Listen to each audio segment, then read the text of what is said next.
Hi viewers, నేను మీ doctor Bhupathi Naidu Koneni, consultant neurologist at Arogya hospital Khammam. మన దగ్గరికి వచ్చే పేషెంట్స్ ఈ మధ్య కాలంలో అడుగుతున్న సాధారణమైన ప్రశ్న ఏంటంటే, సార్ కిడ్నీలో ఉన్న ప్రతి చిన్న రాయికి డాక్టర్లు ఆపరేషన్ చేస్తున్నారు, ఎందుకు సార్ ఇలా అని అడుగుతున్నారు. జనరల్గా ఏ డాక్టర్ కూడా మీ కిడ్నీలో కానీ కిడ్నీ పైప్లో కానీ ఉన్న చిన్న రాయికి ఆపరేషన్ చేయరు. గుర్తుపెట్టుకోవాల్సిన విషయం ఏంటి అంటే, రాయి సైజు మాత్రమే చూసి మన పేషెంట్స్ డాక్టర్ల దగ్గర ఆపరేషన్ వద్దు అంటున్నారు. ఎక్కడైనా గుర్తుపెట్టుకోండి, ఈ కిడ్నీలో ఒక 5 mm కానీ 6 mm కానీ మ్యాక్సిమం 7 mm వరకు ఉన్నా కూడా ఏ డాక్టర్ గారు మీకు ఆపరేషన్ చెప్పరు.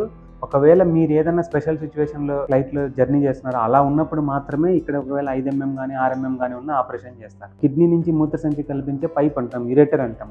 ఈ పైపులో కూడా 5 mm 6 mm ఉన్నంత వరకు ఆపరేషన్ చేయరు. ఒక చిన్న టాబ్లెట్ ఇచ్చామంటే ఈ పైప్ అనేది కొంచెం పెద్దగా అవుతుంది, చిన్న రాళ్ళు పడిపోతాయి. కానీ ప్రతిసారి రాయి సైజునే కాకుండా కిడ్నీలో వాపు ఎంత ఉంది అనేది కూడా చూసుకోవాలి. ఒక్కొక్కసారి చిన్న రాయి అయినా వాపు ఎక్కువ ఉంటుంది. అట్లే క్రియాటినిన్ అనేది చూసుకోవాలి. కిడ్నీ ఫంక్షన్ సంబంధించిన క్రియాటినిన్ టెస్ట్ అంటాం. కొంతమందికి ఒకే కిడ్నీ ఉంటుంది.